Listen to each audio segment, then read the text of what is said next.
Hello, my name is Adam Shay, and this spring semester in Professor Murley's multimedia class, I've been covering the Chicago Cubs through blog posts and just various assignments.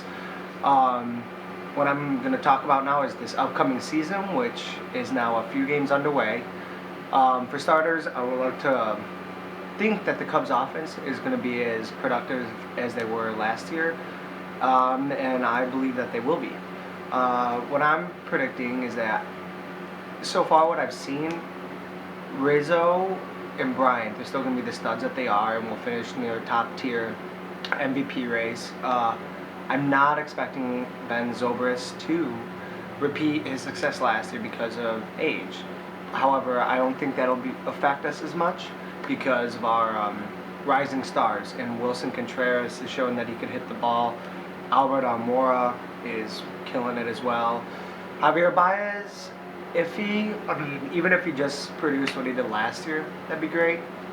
Addison Russell, offensively, yeah, he drove in 90 plus RBIs last year, but his average was 238, and he does not draw a lot of walks, so he doesn't get on base as much.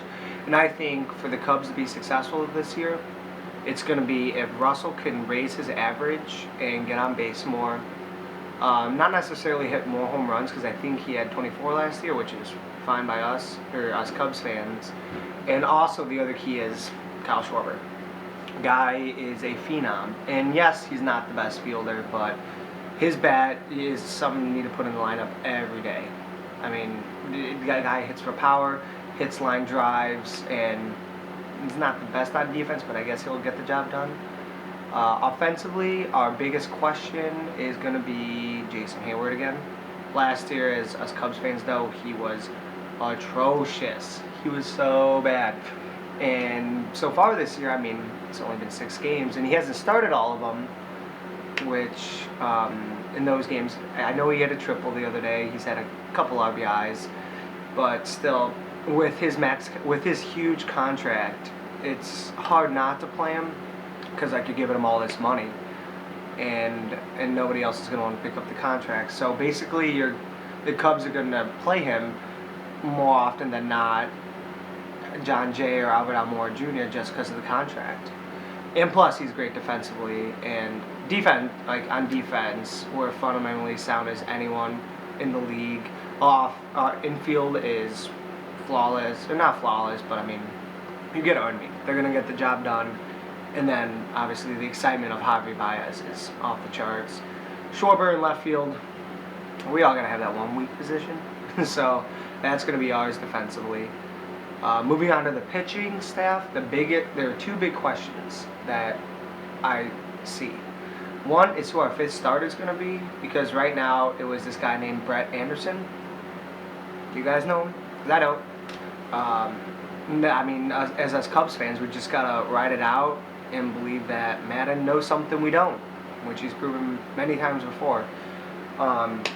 Hendricks, I don't think will have the same production he did last year. He's still going to be good, though, and Cubs fans, don't worry. He kind of got rocked in his first start against the Brewers, however, oh well, just one start, he'll be fine. Arrieta, my prediction for him is that he will be the #1 starter by the end of the season. I think he's going to have another, not Cy Young-esque year like 2 years ago, but he's really going to have a great season. Lester won't have the same success, still good though. Lackey, I mean, the guy's 38. Who knows if he'll hold up the whole season, but I hope so. Then, looking at our bullpen, we did a great job in signing Wade Davis from the Kansas City Royals in a trade for Cubs sent off Jorge Soler, which was awesome. He has potential, but Wade Davis is that must closer you need. And then after that, our team is split between the good and the bad. Positive-wise in our bullpen, we have Carl Edwards Jr., who's 25, I have high hopes for him. This 42-year-old, I think he's a Japanese guy, Koji Uehara. He's really old, but so far he's pitched 3 innings as a reliever and has done fine. And then we got the bad with Hector Rondon, Pedro Strop, and Justin Grimm. Those guys are plagues. I want them out of here. That sums up the pitching rotation. I could see the Cubs maybe going after another reliever some way through mid-season in exchange for one of our many offensive players. So when it's all said and done, Cubs are going to end up as division champions again. Cardinals are always pesky. They don't give us a run for the money, but like the Reds, Brewers, and Pirates, not contenders in my opinion. And the Cubs, let's say hypothetically we go back to the World Series, our biggest matchup or competition will be Cleveland Indians again and Boston Red Sox. That's all I got for you today.